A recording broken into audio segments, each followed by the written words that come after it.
गजाननं भूतगणादिसेवितं कपित्थजम्बूफलचारुभक्षणम् उमासुतं शोकविनाशकारकं नमामि विघ्नेश्वरपादपङ्कजम्।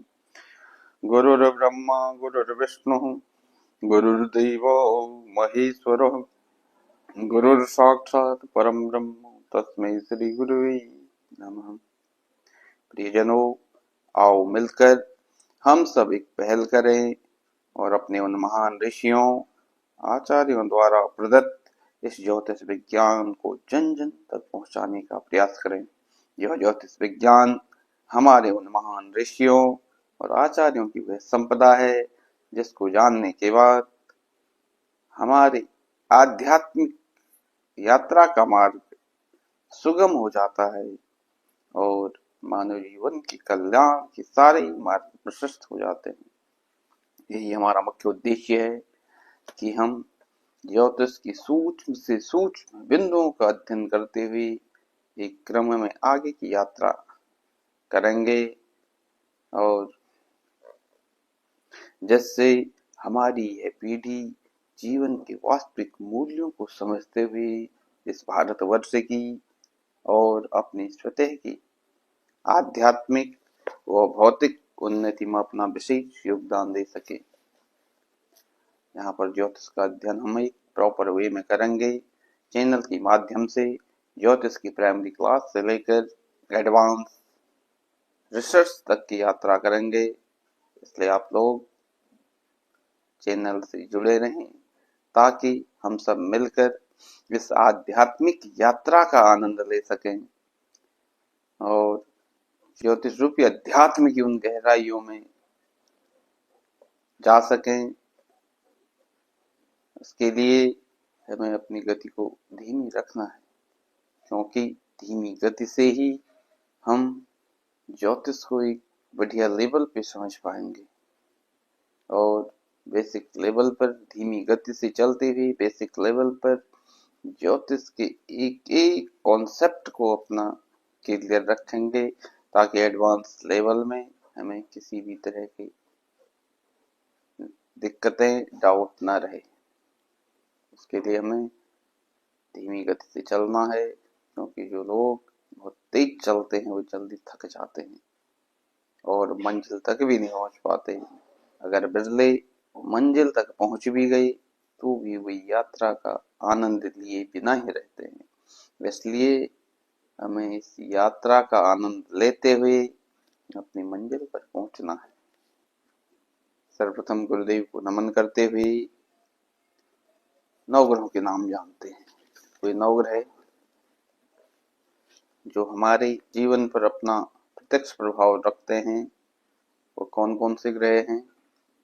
उनके नाम सर्वप्रथम सूर्य, सन, द्वितीय चंद्रमा मून, तृतीय मंगल मार्स, चतुर्थ बुध मरकरी, पांचवा गुरु जुपिटर, छठा शुक्र वीनस, सातवां शनि सैटर्न, आठवां राहु, नौवां केतु। इसके बाद से हम नवग्रहों के गोत्र जानते हैं। नवग्रहों के गोत्र कौन कौन से हैं? सूर्य का काश्यप गोत्र, चंद्रमा का आत्रेय गोत्र, मंगल का भारद्वाज गोत्र, बुध का आत्रेय गोत्र, गुरु का अंगिरस गोत्र, शुक्र का भार्गव गोत्र, शनि का काश्यप गोत्र, राहु का पैठिन्स गोत्र और केतु का जेमिनी गोत्र। ये नवग्रहों के गोत्र हैं। अब हम नवग्रहों के देश, नवग्रहों की उत्पत्ति वाले देश कौन कौन से हैं उनके नाम जानते हैं। सर्वप्रथम बात करें सूर्य की। सूर्य का कलिंग देश, चंद्रमा का यवन देश, मंगल का अवंती देश मालवा, बुध का मगध देश, शुक्र का कीकट देश, शनि का सौराष्ट्र देश, राहु का अंबर देश, केतु का पर्वतीय प्रदेश। सारावली में राहु और केतु का द्रविड़ देश भी बताया गया है। तो अब ये नवग्रहों के देश में कब काम आएंगे, थोड़ा सा इस चीज को समझ लेते हैं। जब हम कुंडली विश्लेषण करेंगे, जातक कौन से देश में जाना चाहता है, जातक के लिए कौन सा देश उसके स्वास्थ्य के लिए, उसके व्यवसाय के लिए, उसके जॉब के लिए कौन सा देश अच्छा रहेगा, जो उसको तरक्की देगा, या फिर किसी को अध्यात्म के लिए जाना है, उसको कौन से एरिया में जाके, कौन से देश में जाके तपस्या शुरू करनी है। ये सारी चीजें हम ग्रहों के देश के हिसाब से समझ सकते हैं। सब कुछ बात करें केतु की। केतु का हमने पर्वतीय प्रदेश अभी सुना। जैसा कि हम लोगों ने सुना है, देखा है कि हमारे ऋषि मुनि लोग पर्वतीय क्षेत्रों में ही जाके तपस्या करते थे। अब उसका एक कारण यह प्रमुख हो सकता है कि केतु एक आध्यात्मिक ग्रह जो हमें अध्यात्म की ओर ले जाता है। तो पर्वतीय प्रदेश में केतु का आधिपत्य ज्यादा है। केतु पर्वतीय प्रदेशों में अपना आधिपत्य ज्यादा रखता है। तो हो सकता है इसी वजह से हमारे ऋषि मुनि लोग पहाड़ों पे जाके ही तपस्या करते थे। के बाद से बात करते हैं हमारे नवग्रह मंडल में मंत्रिमंडल किस प्रकार हमारे ऋषि मुनियों ने हमें ग्रहों को समझने के लिए हमें खुद को ग्रहों से जोड़ दिया है कि हम ताकि ग्रहों को बहुत बढ़िया से समझ पाए। उसको समझने के लिए मंत्रिमंडल का विस्तार किया गया है। जिस प्रकार से एक सरकार को चलाने के लिए उसमें मंत्रिमंडल की व्यवस्था होती है, उसी प्रकार से हमारे नवग्रहों की सरकार किस प्रकार से काम करती है, किस किस को क्या जिम्मेदारी दी गई है, इस चीज को समझते हैं। सर्वप्रथम बात करें सूर्य की, तो सूर्य राजा, चंद्रमा रानी, मंगल सेनाध्यक्ष, बुध राजकुमार, गुरु व शुक्र मंत्री, शनि सेवक, राहु और केतु सेना। इस प्रकार से मंत्रिमंडल का विस्तार किया गया है। अब बात करें राजा कौन है। राजा कौन है? जो तन से, जो मन से और जो आत्मा से मजबूत है, वही राजा है। जिसके पास स्वाभिमान है, जिसके पास नेतृत्व करने की क्षमता है, वह राजा है।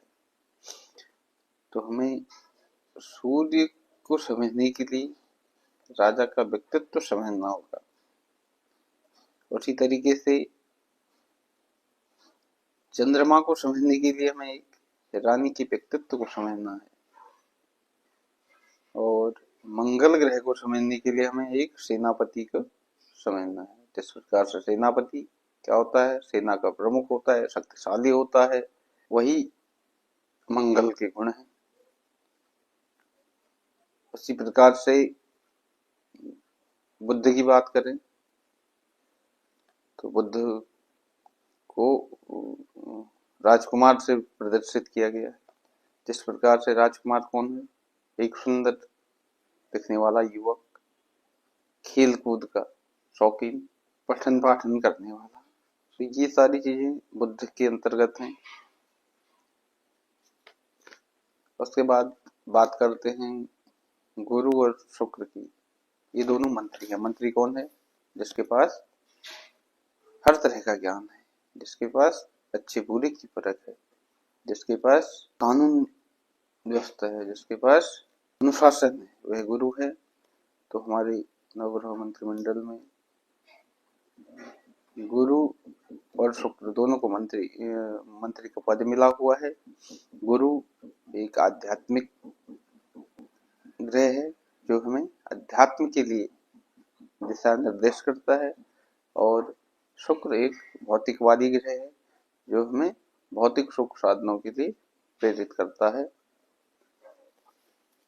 ये दोनों मंत्री इस प्रकार है। उसके बाद बात करते हैं शनि की। शनि को सेवक का दर्जा मिला हुआ है। सेवक कौन होता है? जो अपने स्वामी के सुख को ही अपना सुख समझे वह सेवक, सच्चा सेवक। तो शनि को समझने के लिए हमें एक सेवक के व्यक्तित्व को समझना है, एक श्रमिक के व्यक्तित्व को समझना है। जितना बढ़िया से हम एक श्रमिक के व्यक्तित्व को समझ सकते हैं, समझ लो कि वही शनि है। उसके बाद बात करते हैं राहु और केतु की। दोनों को सेना का दर्जा मिला हुआ है। सेना कौन होती है? जो सेनापति के इशारे पे काम करती है, जिनका जो अपनी मर्जी से कोई डिसीजन नहीं लेते हैं, वही राहु केतु है। राहु केतु छाया ग्रह है, जिनका अपना अस्तित्व कुछ नहीं है, वो केवल सेनापति के इशारे पे काम करते हैं। तो राहु केतु को समझने के लिए हमें सेना को समझना, सेना किस प्रकार से सेना काम करती है, उसी तरीके से राहु केतु भी अपना काम करते हैं। उसके बाद बात करते हैं नवग्रहों में मेल फीमेल की। ये मेल फीमेल, सर्वप्रथम बात करें सूर्य, मंगल और गुरु, ये पुरुष संज्ञक ग्रह हैं। चंद्रमा व शुक्र स्त्री संज्ञक ग्रह हैं। बुध व शनि नपुंसक ग्रह हैं। ये हमें मेल फीमेल कुंडली विश्लेषण में बहुत जगहों पर काम आएंगे। सपोज कुंडली विश्लेषण के टाइम जातक के संतान के बारे में बताना है, जातक की संतान लड़की होगी या लड़का। इससे हम ग्रहों के मेल फीमेल से इसको समझ सकते हैं। जातक का व्यक्तित्व को समझना है, जातक के मन को समझना है। तो जिस प्रकार के ग्रह से उसका संबंध हो रहा होगा, उसी तरह के जातक का व्यक्तित्व होगा। इन चीजों को हम धीरे धीरे समझेंगे। उसके बाद बात करते हैं नवग्रहों के ऋतुएं, कौन कौन से ऋतु हैं ग्रहों की। सर्वप्रथम बात करें शुक्र की वसंत ऋतु, मंगल व सूर्य की ग्रीष्म ऋतु, और चंद्रमा की वर्षा ऋतु, बुध की शरद ऋतु, गुरु की हेमंत ऋतु और शनि की शिशिर ऋतु। ये हमारे शरीर पर और मन पर अपना पूर्ण प्रभाव रखते हैं। या यूं कहें कि हमारे ऋषि मुनियों ने हमें ग्रहों के क्लाइमेट को समझने के लिए ग्रहों के ऋतुओं से जोड़ दिया गया है। जिस प्रकार से यहाँ पे हर एक ऋतु में मौसम बदलता रहता है, तो ठीक वही मौसम हर एक ग्रह का है। जैसे बात करें मंगल और सूर्य की ग्रीष्म ऋतु, तो जो क्लाइमेट ग्रीष्म ऋतु का होता है वही क्लाइमेट सूर्य मंगल का है। अब ये हमें कब काम आएगा? जब हम कुंडली विश्लेषण करेंगे। तो अगर हमें जातक के व्यक्तित्व को समझना होगा, तो जिस तरीके के ग्रह जातक के व्यक्तित्व से संबंध बनाएगा, या जो ग्रह जातक के लग्न में होगा, उसी तरह के जातक का व्यक्तित्व होगा। तो ये क्लाइमेट हमारे तब काम आएंगे। तो दोस्तों, आज प्रथम दिन में हमने नवग्रहों के बारे में बहुत कुछ समझा। फिर जल्द हाजिर होऊंगा नवग्रहों के कुछ और डिटेल लेकर। तब तक के लिए नमस्कार।